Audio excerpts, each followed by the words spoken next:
सबसे पहले जैसे कि इलेक्ट्रॉनिक विन्यास निकाला कैसे जाता है, तो इलेक्ट्रॉनिक विन्यास का पिछला टॉपिक में हम लोग पढ़े थे कि इलेक्ट्रॉनिक विन्यास निकालने का तरीका सीखे थे। इलेक्ट्रॉनिक विन्यास कैसे निकालते हैं, तो जो एसपीडीएफ है, एसपीडीएफ हम बताए थे कि एस का 2, पी का 6, डी का 10, एफ का 14।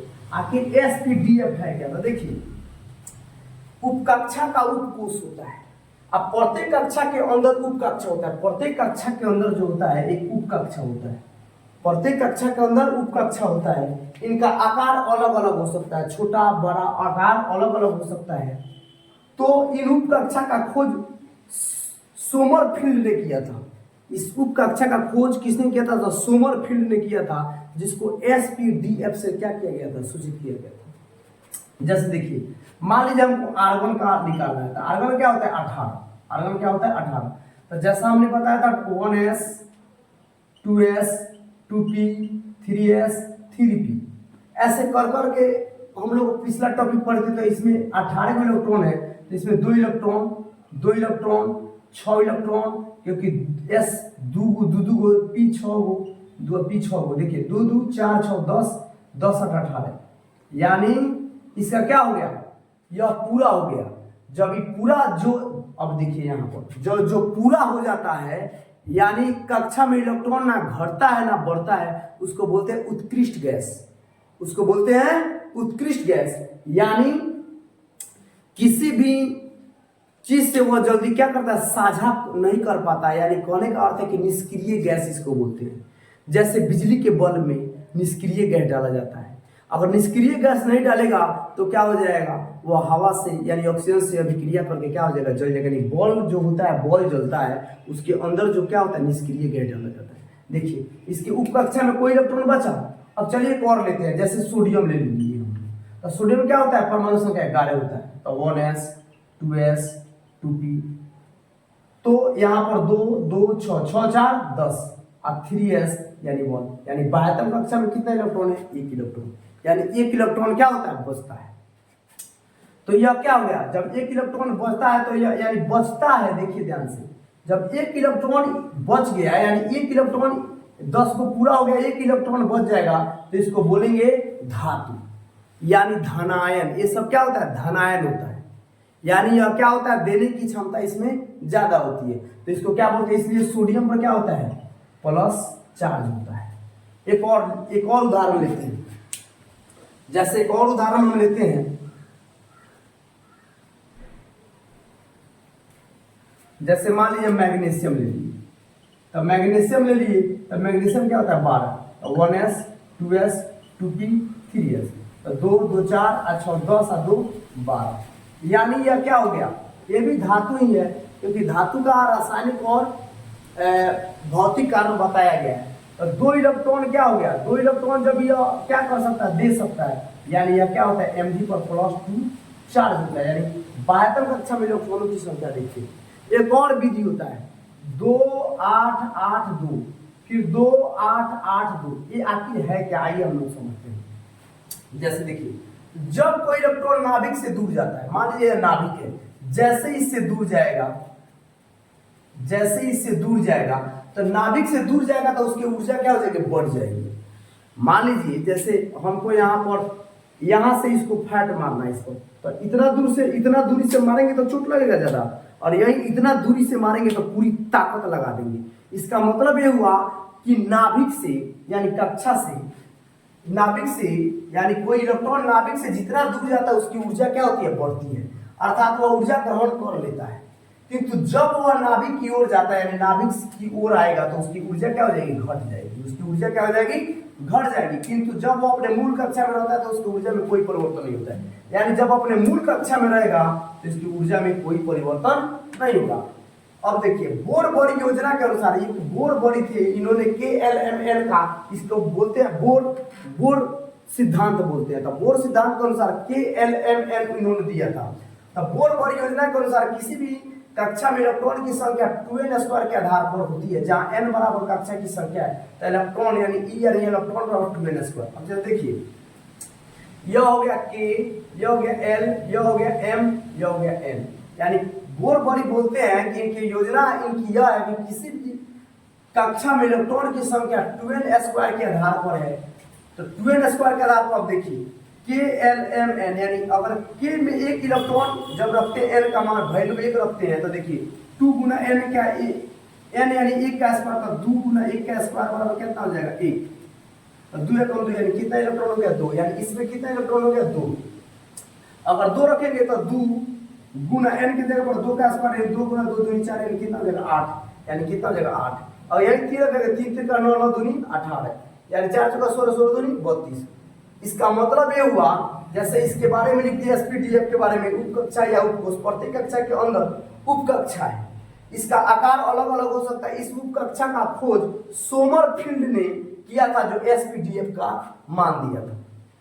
तो जैसे देखिए अब KLMN कैसे हम लिख सकते हैं, जैसे इसको इस विधि से भी ज्ञात किया जा सकता है, जैसे अभी आप लोगों को ज्ञात करके हमने बताया है मैग्नीशियम का। चलिए मैग्नीशियम का, चलिए एक और बोर बड़ी सिद्धांत के अनुसार आते हैं, तो हम इस विधि पर चलेंगे, इस विधि पर चलेंगे, या चलेंगे 2 8 16 32, 2 8 2 8 18 32, 2 8 18 32। तो पहले अभी कम इलेक्ट्रॉन है, यानी 18 से नीचे रहता है, तो हम क्या करते हैं 2 8 8 2 पर चलते हैं। तो देखिए 12 में इलेक्ट्रॉन है, 2 को दे दिए, बचा कितना 10 को, 8 को दे दिए, बचा कितना 2 को, तो इसमें 2 को, यानी 12तम कक्षा में कितना इलेक्ट्रॉन बचा 2 को।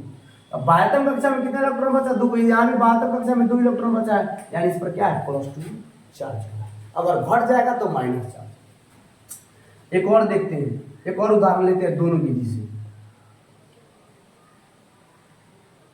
जैसे देखिए अब हम मान लीजिए नाइट्रोजन ले लिए, तो नाइट्रोजन का परमाणु संख्या कितना होता है 7, तो 1s 2s 2p, तो 2 इलेक्ट्रॉन दे दिए, 2 इलेक्ट्रॉन दे दिए 4, तो 7 में से ये 7 गो इलेक्ट्रॉन है, 2 2 4 गो इलेक्ट्रॉन निकल गया, बचा कितना 3 गो, 3 गो दे दिए, तो इसमें 12तम कक्षा में कितने इलेक्ट्रॉन है 3।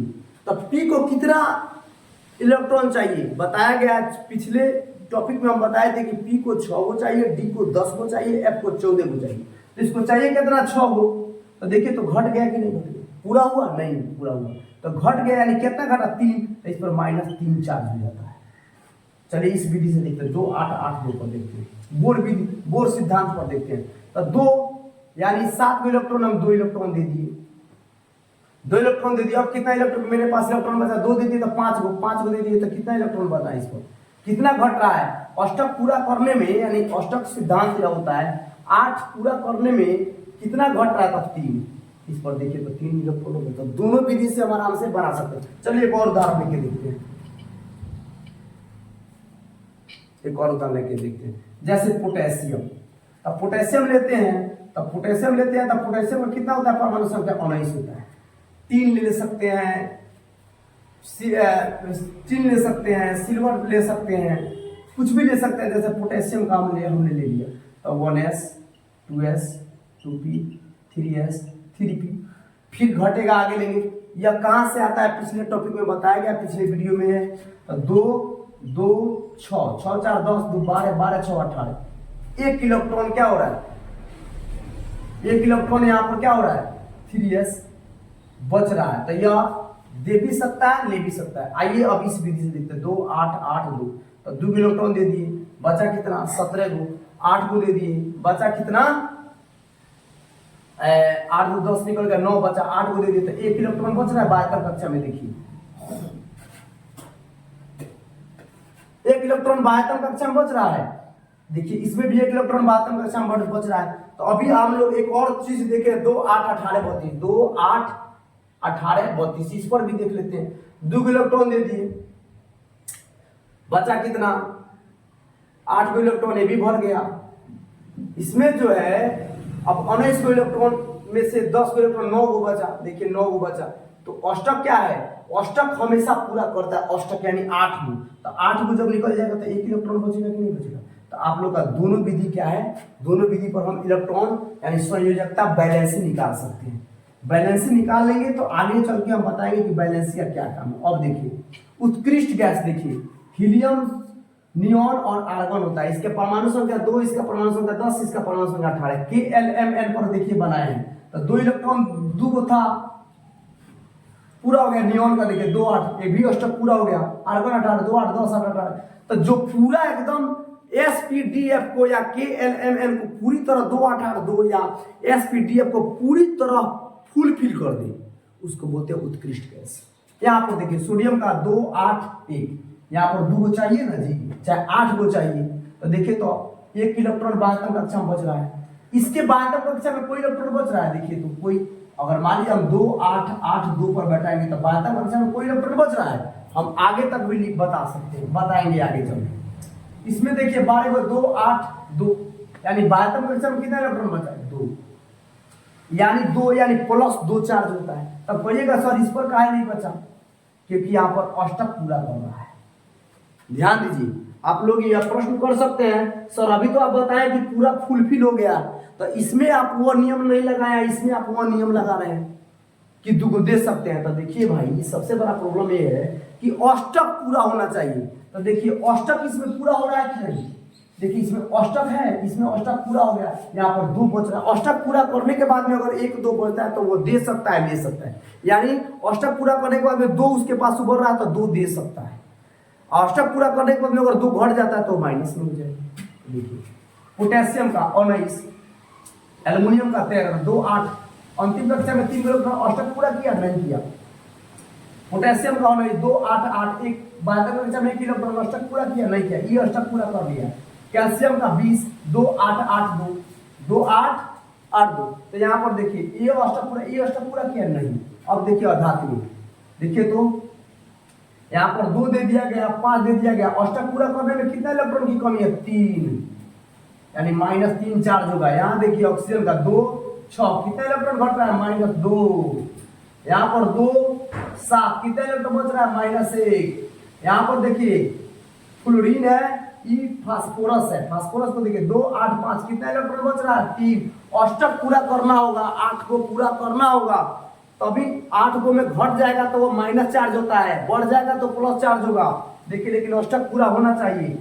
S 16 2 8, देखिए 6 गो अष्टक पूरा किया नहीं तो कितना घटा 2 गो, 8 गो में अष्टक यानी 8 गो में को घटा 2 गो, तो वास्तव में 2 इलेक्ट्रॉन घट रहा है तो माइनस। क्लोरीन 17 2 8 7, वास्तव में कितने इलेक्ट्रॉन है 7, लेकिन घट के तरह 1। तो देखिए तो अब एक बार फिर से जरा समझ लीजिए, यहाँ देखिए 2 8 अष्टक पूरा कर लिया है, अष्टक पूरा करने के बाद में उभरेगा तो वह प्लस होगा। अष्टक पूरा करने के बाद 2 उभर रहा है तब प्लस, अष्टक पूरा करने के बाद 3 उभर रहा है तब +3, अष्टक पूरा करने के बाद 1 उभर रहा है तब +1, अष्टक पूरा करने के बाद 2 बच रहा है तो +2। यहाँ पर देखिए अष्टक पूरा नहीं किया, अष्टक में घट गया था -3, अष्टक नहीं पूरा किया -2, अष्टक नहीं पूरा किया -1, यानी अष्टक मैंने 8 पूरा करने के लिए। यहाँ पर अष्टक अष्टक पूरा नहीं किया तो 3 इलेक्ट्रॉन, देख रहे हैं, और ये क्या हो रहा है फुलफिल हो जाएगा। अष्टक अपना पूरा कर रहा है, अष्टक अपना, जैसे कि अष्टक अपना पूरा कर रहा है, तो जब अष्टक अपना पूरा कर लेगा तो उत्कृष्ट गैस, अष्टक पूरा किया उत्कृष्ट गैस, अष्टक पूरा करने के बाद में उभर गया धनायन, अष्टक पूरा करने के बाद में अष्टक नहीं पूरा कर पाया घट गया ऋणायन।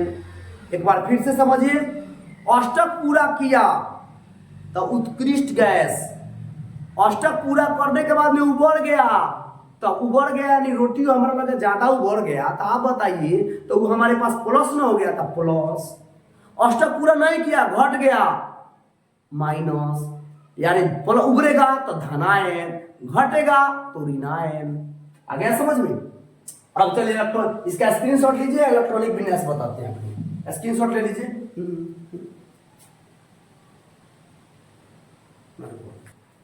अब जैसे देखते हैं सोडियम सॉरी नाइट्रोजन, जैसे हमने हीलियम लिया है तो 2 8 8 2 पूरा करना है। फिर अब कहिएगा सर कोई 50 हो तो कोई, जैसे अब चलिए 50 देखते हैं। 3 का सूत्र क्या होता है Sn, 3 का सूत्र होता है Sn, देखते चलिए बहुत ध्यान से इसको समझना है। 3 का क्या होता है Sn, इसका परमाणु संख्या 50। अब इसका अष्टक पूरा करना 2 8 8 2 2 2 8 8 2 8 8 2। अब देखिए हम 2 इलेक्ट्रॉन देते हैं, पूरा करते चलिए। 8 2 10 10 20, फिर 8 8 2 10, ठीक है, यहाँ पर एक फिर हो गया, ये पूरा हो गया 2 8 8 2, फिर पूरा हो गया 2 8 8 2, देखिए 2 8 8 2, 10 10 20, यहाँ पर क्या हो गया 20 20 20 40, पूरा हो गया, देखिए पूरा हो गया 3 का। अब यहाँ पर समझना है, अब जैसे 3 का पूरा हो गया, अब मेन टॉपिक ये है, मेरा मेन कहने का मतलब ये है कि जैसे अष्टक पूरा करना है, तो जैसे देखिए अभी बताएं जब ज्यादा हो तो 2 8 8 2 पर रही करके हम क्या पर बनाएंगे, अभी n स्क्वायर 12 स्क्वायर निकाले हैं तो कितना हो जाएगा 2 8 18 32, तब 50 में इलेक्ट्रॉन है। अब इतना फिर 2 8 8 2 8 8 2 कितना बार हम लिखेंगे, तो 2 पूरा कर दिए, फिर 18 18, देखिए 18 2 20 8 28 28, तब अब कितना 50 में से 28 गया, 10 में से 8 गया 2, 4 में से 2 गया 2, यानी भी हमारे पास कितना इलेक्ट्रॉन बच रहा है 22 इलेक्ट्रॉन बच रहा है। कितना इलेक्ट्रॉन बच रहा है 22, तब 22 को दे देंगे, 50 को 22 को दे देंगे, तब 32 में 22 गया, कितना बचा 10 10 बचा, बताइए 10 बचा, तो 10 में मैंने देखिए एक बार फिर से समझिए, हम 2 8 18 32 करेंगे। अब कहेगा 32 के आगे पड़ेगा तो कोई जरूरत नहीं है, 1 2 3 4 12 स्क्वायर है ना, तो 2 गुना 5 रख दीजिए, 50 25 दूनी 50 हो जाएगा सीधी सी। तब मान लीजिए हमारे पास 2 8 18 32 हम कर रहे हैं, हमारे पास 50 को इलेक्ट्रॉन है, तो 2 को दे दिए, 8 को दे दिए, 18 को दे दिए, 22 को दे दिए। अब 22 को जब दे दिए तो इसमें कब हुआ हमारा इलेक्ट्रॉन कब हुआ 8 10 18 2 20 20 8 28 28 को 12 को कब हुआ 8 10 के सुना में 3 4 40 को हुआ, तो 40 को हुआ, तो अभी हमारे पास 50 को में कौन को बाकी है 10 को, तो 10 को में अष्टक अगर घटा देंगे तो कितना बचा 2, तो देखिए तो 2 को बच रहा है 72 कक्षा में, इस प्रकार का पॉजिटिव आया समझ में। अब आते हैं आगे चल के देखते हैं इस टॉपिक को। अब यहां पर जो है जैसे मान लीजिए नाइट्रोजन लिए, नाइट्रोजन का हमने क्या ले लिया, नाइट्रोजन की परमाणु संख्या 7, नाइट्रोजन का N2 का लिखते हैं, O2 का लिखते हैं, आज बता रहे हैं, यह संयोजकता है यानी बैलेंस। तो नाइट्रोजन का 7, तो 2 8 पर बैठाएंगे 2 8 8 2। अब कहेगा सर खाली सिर्फ sp पर है, ठीक है कोई बात नहीं, 1s2 2s2 2p6, तो 2 को इलेक्ट्रॉन दे दिए, 2 को दे 4 को, इसके पास 4 को निकल गया, 3 को ना बचा दी, बायतम कक्षा में 3 इलेक्ट्रॉन, बायतम कक्षा में कितना इलेक्ट्रॉन 3 इलेक्ट्रॉन, 2 8 8 को बढ़ेगा तो 2 को दे दीजिएगा, तो बचा क्या कितना इसके पास 5 को, तो 5 5 2 अरे 5 2 7, तो 5 को बचा, तो बायतम कक्षा में कितने इलेक्ट्रॉन घट रहा था 3 को, इस पर -3 चार्ज होता है, तो -3 जब चार्ज होता है तो देखिए नाइट्रोजन पर बायतम कक्षा में कितने इलेक्ट्रॉन 3, बायतम कक्षा में कितने इलेक्ट्रॉन 3, तो देखिए 1 2 3, तो 1 2 3, यहां पर देखिए नाइट्रोजन, तो यह क्या किया एक दूसरे से एक बंधन बना लिया, एक बंधन बना लिया यानी एक दूसरे के सहायता कर लिया, तो इसी को कहते हैं सहसंयोजक बंधन, या कहेगा इलेक्ट्रॉनिक बिंदु निकालिए, तो यही इलेक्ट्रॉन बिंदु हो गया, यानी 3 इलेक्ट्रॉन का त्याग किया। अब जैसे देखिए ऑक्सीजन का, ऑक्सीजन कितना होता है 8, ऑक्सीजन कितना होता है 8, तो हमने 2 8 8 2 चाहे इस पर भी बना सकते हैं, कोई दिक्कत नहीं, दोनों विधि आप लोगों को बता दिया गया है। तो 2 को दे दिए, बचा कितने इलेक्ट्रॉन 6 को दे दिए, तो घट का हो रहा है 2 को, यानी -2 4 अष्टक पूरा करने में 2 को घट रहा है, ध्यान दीजिएगा, अष्टक पूरा करने में 2 को घट रहा है, अष्टक पूरा कर दिया 2 को ऊपर गया तो प्लस हो गया, घट गया अष्टक पूरा करने में तो माइनस होता है, दिमाग में नोट कीजिएगा। तो देखिए 2 को बच रहा है, तो ऑक्सीजन पर कितना चार्ज होगा, देखिए 2 चार्ज होगा, आया समझ में। तो ऑक्सीजन पर कितना चार्ज होगा 2, तो यहाँ पर कितने इलेक्ट्रॉन की संख्या हो जाएगी जी,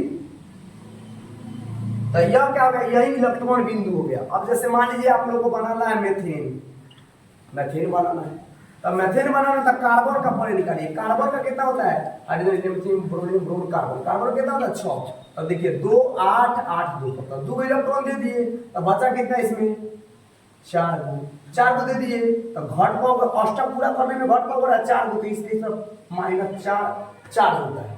तो देखिए -4 चार्ज होता है, इसका मतलब है 4 को घट रहा है तो 4 को से साझा करेगा, और हाइड्रोजन का कितना है, हाइड्रोजन का देखिए, यानी कार्बन का माइनस 4 इलेक्ट्रॉन और हाइड्रोजन का कौन है, 4 गो है। तो हाइड्रोजन का कितना होता है, 1 गो, यानी हाइड्रोजन के पास, हाइड्रोजन की परमाणु संख्या 1 गो होती है, तो यह दे देगा। तो 1 गो दे भी सकता है, ले भी सकता है, एक जो होता है दे भी सकता है, यह नाभिक में रहता है। तो देखिए, तो कार्बन का हम कैसे इसका बनाएंगे, संरचना कैसे बनाएंगे, कार्बन का अब हो गया 1 2 3 4, बाहर संख्या में 4 इलेक्ट्रॉन। अब हाइड्रोजन के पास 1 गो है, ये दे भी सकता है या ले भी सकता है। देखिए, एक इलेक्ट्रॉन साझा कर लिए, और साझा करके अपना क्या कर लिए, काम कर लिए, यानी कहेंगे इसको, क्या कहेंगे इसको, एक दूसरे के सहयोग करके ये लोग बना लिया, यानी कहेंगे सह संयोजक बना। अब जैसे देखिए, सोडियम क्लोराइड बनाना है, सोडियम क्लोराइड बनाना है, तो सोडियम का क्या होता है, सोडियम का 11 होता है, सोडियम का परमाणु संख्या कितना होता है, 11, और क्लोराइड का कितना होता है, 17 होता है। आइए इसका इलेक्ट्रॉन बिंदु संरचना निकालते हैं। तो 2 8 8 2, तो 2 को दे दिया, तो बचा कितना, 9 गो, फिर 8 को दे दिया, तो इसका अष्टक तो पूरा हो गया था, बच कितना गया, अष्टक पूरा करने के बाद में अगर 1 2 इलेक्ट्रॉन बच जाए तो प्लस होता है, यानी धनायन हो गया। क्या हो गया, धनायन। और 2 8 8 2 पूरा कर लिए, तो देखिए 2 8 8 8 2 10 10 8 10 7 17, 8 2 10, देखिए अष्टक पूरा करने में एगो घट गया, इसलिए हो गया ऋणायन। तो NaCl अब कैसे इसका एगो देगा या एगो लेगा, यानी अपना क्या करेगा, बंधन एगो सहयोग से बना लेगा। तो यह क्या हो गया, प्लस और माइनस, यानी धन और ऋण, और जिस पर प्लस चार्ज हो उसको धनायन, जिस पर माइनस चार्ज हो ऋणायन, और धन और ऋण दोनों मिलता है तो क्या बोलते हैं, आयन। यानी इस पर क्या हो गया, आयन, प्लस होगा तो धनायन, माइनस होगा तो ऋणायन। मुझे विश्वास है कि आप लोग को अच्छा से समझ में आया होगा। इसका एक स्क्रीनशॉट ले लीजिए। अब आइए जैसे देखते हैं, कुछ धातुएं अपवाद होते हैं, हर चीज में अपवाद है। जैसे देखिए, मरकरी, धातु का गलनांक अति उच्च होता है, याद रखिएगा, धातु का गलनांक बहुत उच्च होता है, लेकिन हर चीज में अपवाद है। जैसे देखिए, धातु का गलनांक उच्च होता है, लेकिन मरकरी को देख लीजिए, कमरे के ताप पर वह क्या रहता है, कमरे के ताप पर, कमरे का ताप यानी जो मतलब कि ताप है, अभी हम लोग को जितना गर्मी महसूस हो रहा है उस पर रखिएगा तो क्या हो जाएगा, वह द्रव अवस्था में रहता है। सभी धातु जो होते हैं ठोस अवस्था में रहते हैं, लेकिन यह क्या होता है, कमरे के ताप पर द्रव अवस्था में रहता है। गैलियम है, और एक और सीजियम है, इसका भी इसका ये दोनों भी अपवाद है। दोनों जो होते हैं इसका गलनांक बहुत कम होता है, यानी और सब जितने धातु है उनसे बहुत कम होता है, यानी कमरे के ताप पर यह द्रव अवस्था में, हाथ पर रखिएगा गैलियम और सीजियम को तो वह द्रव अवस्था में आ जाएंगे, यानी हाथ की जो गर्मी है उस पर रखिएगा तो क्या हो जाएगा, द्रव अवस्था में हो जाएगा। तो पूछ देगा कि मरकरी कमरे के ताप पर, या मरकरी किस अवस्था में रहती है, तो मरकरी क्या होता है, द्रव अवस्था में रहती है। तो मरकरी द्रव अवस्था में रहती है, तो धातु का गलनांक कुछ होता है। तो यह द्रव अवस्था में क्यों होती है, क्योंकि अपवाद है। मरकरी जो है धातु होते हुए भी क्या, इसका गलनांक बहुत कम होता है, जो कि कमरे के ताप पर द्रव अवस्था में रहती है। इसके अलावा पूछ देगा गैलियम क्या है, तो गैलियम धातु है, लेकिन इसका गलनांक क्या होता है, बहुत कम होता है, हथेली पर रखिएगा तो द्रव अवस्था में आ जाएगा। उसी प्रकार अधातु में भी होता है।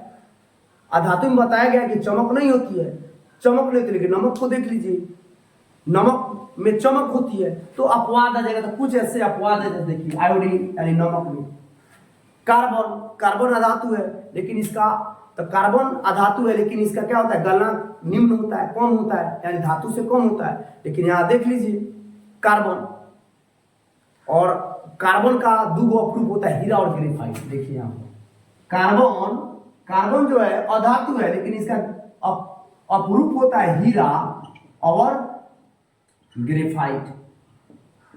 तो हीरा जो होता है बहुत कठोर होता है, हीरा देखिए अधातु होते हुए भी यह बहुत चमकीला होता है, यह कठोर भी होता है, लेकिन विद्युत का कुचालक होता है, इसमें विद्युत प्रवेश नहीं करा सकते। अब यहाँ देखिए ग्रेफाइट, ये विद्युत का सुचालक होता है, विद्युत का सुचालक होता है। तो यह कुछ अपरूप होते हैं। अब कुछ क्षारीय धातु लेते हैं, लिथियम, सोडियम, पोटेशियम। यह तेज चाकू से धार और इतना नरम होता है कि इसको क्या कीजिएगा, चाकू से काटा जा सकता है। जैसे फॉर एग्जाम्पल देगा ऐसा कौन सा क्षारीय धातु है, कौन सा धातु है जबकि धातु कठोर होता है, उसको चाकू से नहीं काटा जा सकता है। लेकिन देखिए अपवाद में आ गया कि ये इसका गलनांक और घनत्व तो काफी ज्यादा कम होता है, जिस कारण इसको चाकू से काटा जाता है। अब पर जब पूछेगा चाकू से कौन से धातु को काटा जा सकता है, सोडियम, क्या हो जाएगा, पोटेशियम, लिथियम, तो ये क्या है जी, चाकू से इसको काटा जा सकता है। चलिए स्क्रीनशॉट इसका ले लीजिए।